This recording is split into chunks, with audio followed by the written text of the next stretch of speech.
convertir el país en una potencia de agrocombustibles la lidera el propio presidente Álvaro Uribe, y el interés por ampliar las hectáreas de los cultivos es descomunal. Ha sostenido que la meta es de 7 millones de hectáreas para agrocombustibles. En el discurso oficial se dice que Colombia renacerá con los agrocombustibles, que con esto se consolidará la política de seguridad democrática, se aliviará la pobreza, se erradicarán los cultivos de uso ilícito y el narcotráfico y se crearán nuevos empleos. Pero lo que no se menciona en ningún discurso son los enormes perjuicios que ocasionan el hecho de que los agrocombustibles acaban con la economía campesina, sumado a la concentración y privatización de la tierra y fuentes de agua, la erosión de la diversidad, la destrucción de ecosistemas naturales. Siempre toda actividad económica lleva implícita una generación de valor, pero lleva implícito también una generación de costos.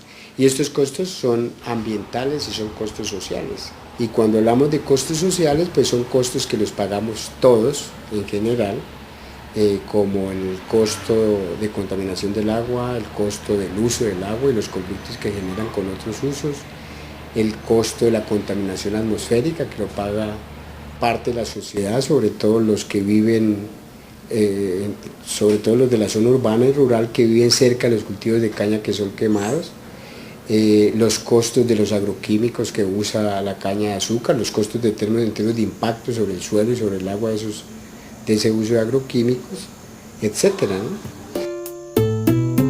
El dulce amargo de la caña de azúcar, el dulce amargo de la caña. El cultivo de la caña de azúcar es un cultivo que usa muchísima agua. Requiere más o menos unos 10.500 metros cúbicos de agua por cada hectárea de cultivo. Entonces hay una fuerte presión o una mayor presión sobre el recurso hídrico que si estuviera cultivada de otra cosa que usara menos intensivamente agua. Eso es lo que ha generado lo que se llama en unas cuencas hidrográficas como conflictos por el uso del agua con otros usos. El caso más particular es el caso del municipio de Pradera o la cuenca en últimas del río Bolo. La cuenca del río Bolo, el 95% de la cuenca de la zona plana, la parte plana de la cuenca, está cultivado con caña de azúcar.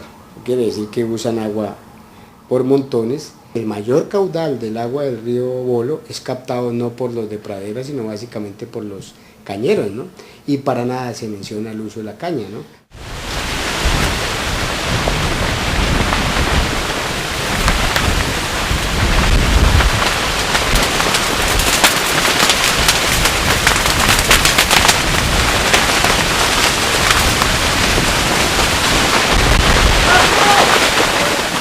El tema de la caña de azúcar, especialmente de la quema, pues ha suscitado el interés de los ambientalistas por el impacto que genera sobre el valle geográfico del río Cauca y los municipios que estamos asentados alrededor de él, Palmira, Cerrito, Florida, Pradera. Sobre todo porque la quema de la caña de azúcar, que alcanza una temperatura de 635 grados centígrados, causa un impacto sobre el ambiente, sobre la humedad relativa, sobre el microclima, sobre los estratos superiores de los suelos por la altísima temperatura.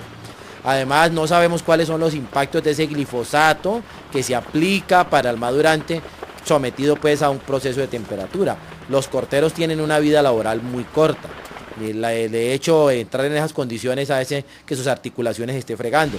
El impacto está sobre la salud de los infantes por el aumento de las enfermedades respiratorias agudas, el monocultivo además en las 220.000 hectáreas, pues evidentemente que está generando una caldera permanente en contravía de las normas internacionales que propugnan para que no haya un calentamiento global, es decir, que violamos además la Convención de Clima.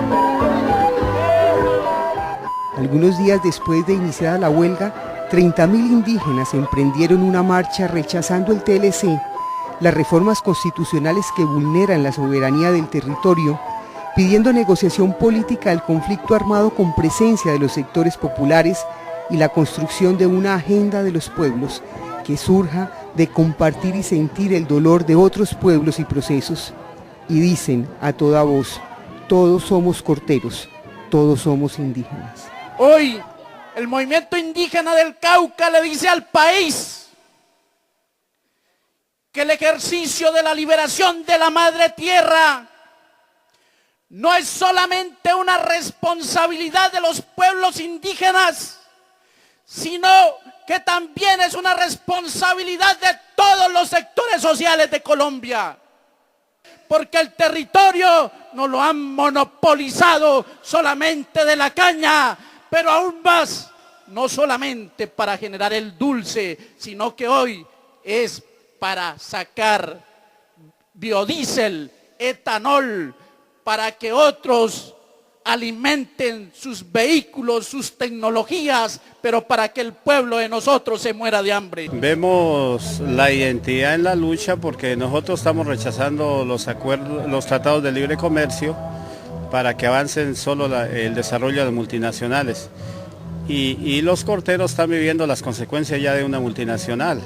Es una multinacional de la caña y sabemos la miserableza de sueldos que le pagan. Esta es una conciencia que apenas comienza, aunque la hemos estado buscando de más antes, en la marcha del 2001, 2004, en el viaje que hicimos a Bogotá. Entonces pienso que por fin la gente parece se va concientizando de que la salida no la tienen los gobiernos, la tenemos nosotros mismos, el pueblo colombiano.